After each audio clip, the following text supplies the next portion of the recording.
Hello students, good morning. आज solve करते हैं सीबीएसई बोर्ड का जो कल पेपर हुआ था उसका सेट 2 उसका एमसीक्यू सॉल्व करते हैं। पेपर थोड़ा टफ था, इसीलिए now C section A, the first number, an isolated conductor with A cavity has a net charge plus Q, A point charge plus Q is inside the cavity, the charge on the cavity wall and the outer surface are respectively.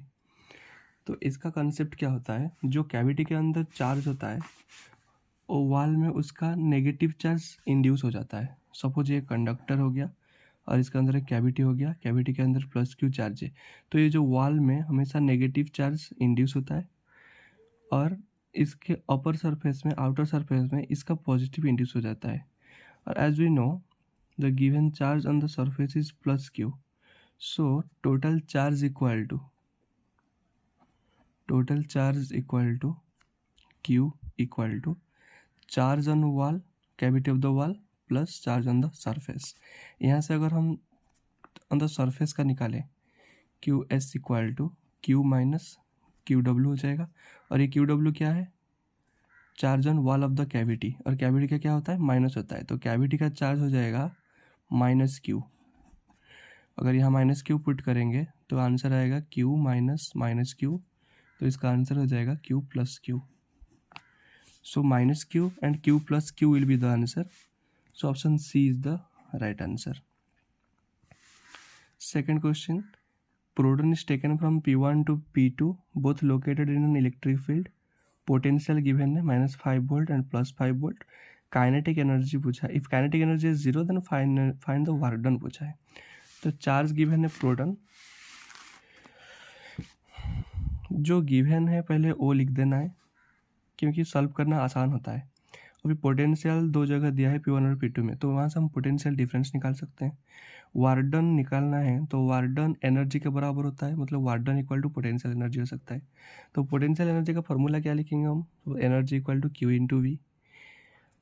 तो charge given है, proton है, तो charge हो जाएगा plus 1.6 into 10⁻⁹ coulomb, and V कितना होगा, -5 volt है plus 5 volt है, तो हम अगर VA माइनस VB करें तो higher potential minus lower potential करेंगे तो ये हो जाएगा 5 माइनस -5, तो ये आएगा 10 वोल्ट।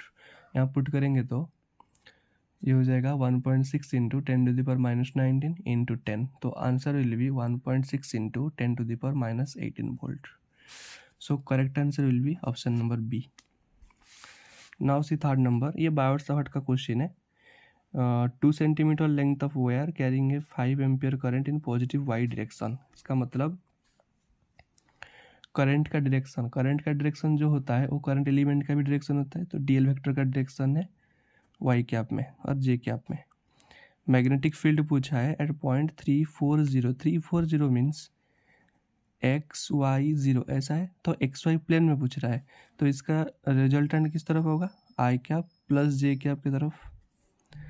द मैग्नेटिक फील्ड, यहाँ हमें मैग्नेटिक फील्ड चाहिए, तो बायोट सावर्ट्स लॉ के हिसाब से dv vector equal to vector form में dl vector cross r vector होता है, तो डीवी वेक्टर हमें फाइंड करना है, डीएल वेक्टर जे कैप की तरह है और आर वेक्टर 340 मतलब I cap plus J cap में है।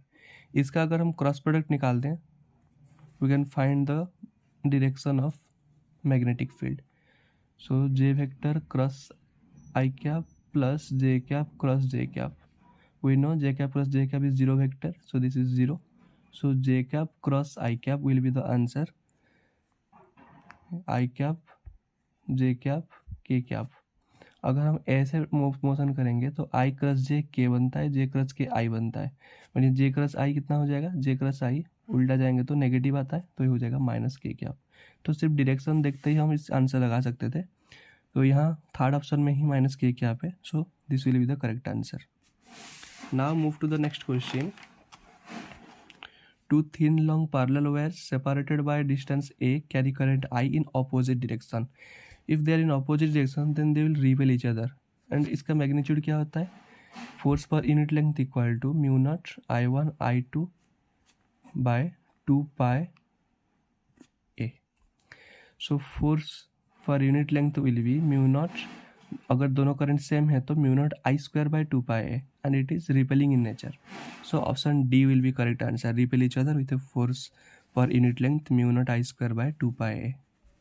Now move to next question. Magnetic moment given है suspended to a vertical plane of external magnetic field such that its plane is normal to B. अगर plane normal है तो ये circular coil पहले parallel है, मतलब एंगल 0 है, θ1 का वैल्यू 0 डिग्री और θ2 का वैल्यू 45 डिग्री गिवन है. तो इसका डायरेक्ट फार्मूला हम पुट कर सकते हैं. वर्क डन होता है -mb cos θ2 माइनस cos θ1. इन θ2 के जगह प्लस -mb cos θ2 के जगह वी कैन पुट 45 डिग्री और θ1 के जगह 0 डिग्री. तो ये होगा -mb 1/√2 -1 माइनस mb 1/√2 का वैल्यू होता है 0.7 और -1 करेंगे तो -mb इंटू -0.3 आएगा. सो the answer will B +0.3 mb. So this will be the answer. Next question mutual inductance का एक सवाल है. म्यूचुअल इंडक्टेंस गिवन है, करंट गिवन है और टाइम गिवन है. तो यहाँ से हम निकाल सकते हैं जो गिवन है, पहले वहीं से जो भी मिलता है पहले वो निकाल देंगे. देखो म्यूचुअल इंडक्टेंस का क्या फॉर्मूला होता है, फाई इक्वल टू एम आई होता है. एम होता है म्यूचुअल इंडक्टेंस और फाई होता है फ्लक्स. तो यहाँ से अगर एम निकालें हम, M equal to E by D I by D T होता है. ठीक है, म्यूचुअल इंडक्टेंस गिवन है, करंट गिवन है, टाइम भी गिवन है. तो यहाँ से हम ई निकाल सकते हैं. Implies E M F equal to M into D I by D T. M का वैल्यू हो जाएगा गिवन है 20 इंटू 10⁻³ क्योंकि 20 मिली हेनरी गिवन है, इंटू करंट गिवन है, करंट बन रहा है 4 एम्पियर टू 0, मतलब डी आई बनेगा 4 -0.4 डिवाइडेड बाय टाइम बनेगा 0.2 सेकेंड. अब इसे सॉल्व कर देना है. तो 20 इंटू 10⁻³ इंटू 4, ये 2/10 ऊपर जाएगा तो 10/2 हो जाएगा. 2 और 20 ये कैंसिल, तो ये बनेगा 4 इंटू 10⁻⁻1, ये होगा 0.4 वोल्ट. अब हमें क्या निकालना है, charge flow through it per unit second. अच्छा, तो रेजिस्टेंस भी गिवन है 4 ओम. अगर रेजिस्टेंस गिवन है तो यहाँ से हम करंट निकाल सकते हैं I equal to E by R करके. तो ई का वैल्यू 0.4 और आर का value 4.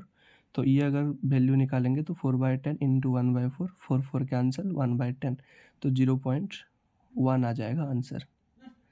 So the answer will be option d 0.1 coulomb. Next question देखिए.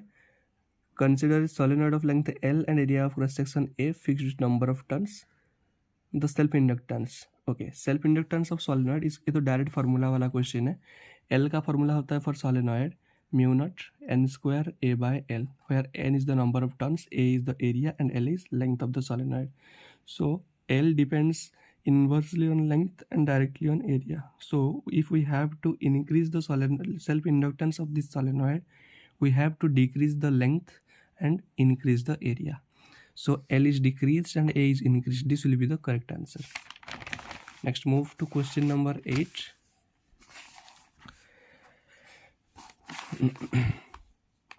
Electromagnetic waves with frequency 10⁸ hertz are known as. ये आसान क्वेश्चन है, थियोरेटिकल क्वेश्चन है, ये एक्सरे होता है. Next, a proton and an alpha particle having equal velocities approach a target nucleus.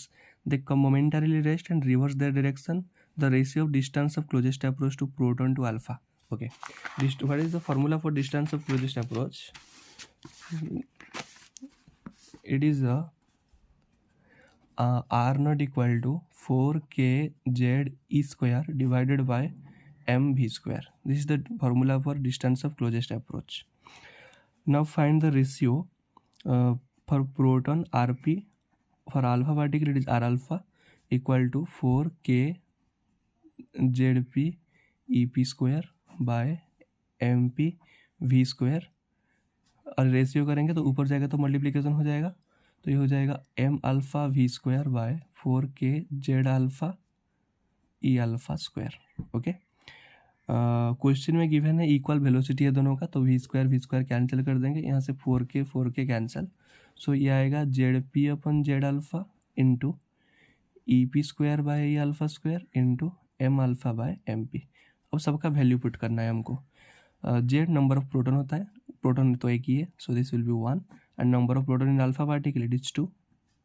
अब charge on proton 1 consider करेंगे तो अल्फा को 2 कंसिडर करेंगे और इसका स्क्वायर है तो 4 हो जाएगा into mass of proton m p और mass of alpha particle 2 mp होता है, सॉरी 4 mp होता है।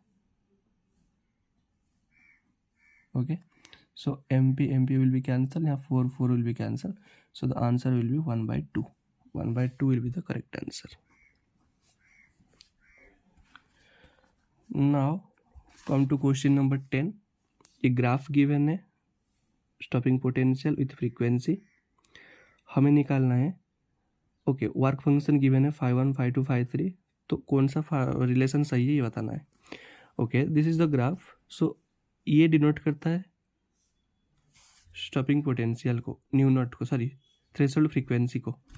तो अगर ये थ्रेशोल्ड फ्रीक्वेंसी हो गया और वर्क फंक्शन का फॉर्मूला होता है h इंटू न्यू नॉट। सो जिसका न्यू नॉट ज़्यादा है उसका वर्क फंक्शन भी ज़्यादा होना चाहिए।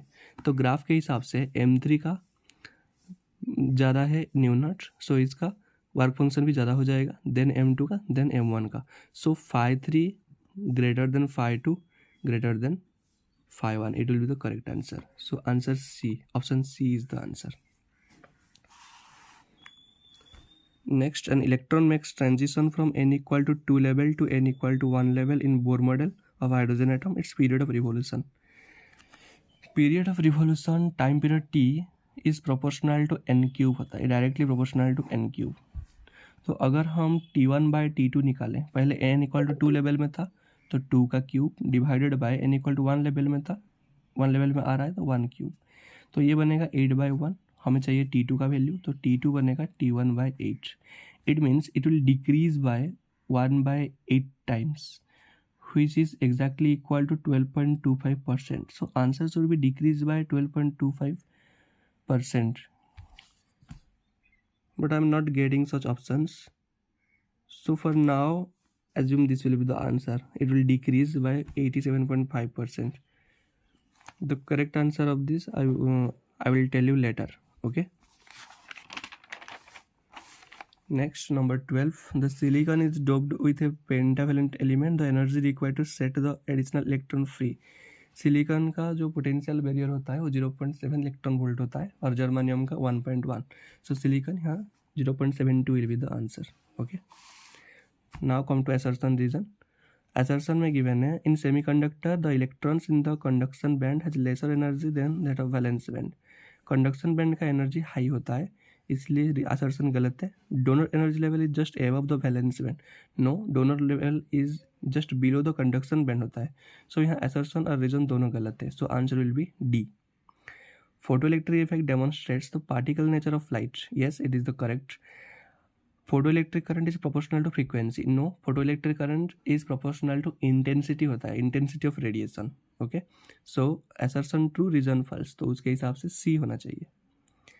Next, a proton and an electron enter a uniform magnetic field with same momentum such that P is perpendicular to B. Okay, जो perpendicular motion करता है तब circular path होता है, तो ये सही है, assertion करेक्ट है। In magnetic field orbital radius is equal to p/qb। Orbital radius का फॉर्मूला होता है r इक्वल टू mv/qb और mv जो होता है वही होता है momentum, so p/qb। It is also correct, so both assertion और reason are correct, so option A is the answer. Okay, अगर वीडियो आपको अच्छा लगा हो तो प्लीज़ लाइक कर देना और चैनल को सब्सक्राइब कर देना। Thank you.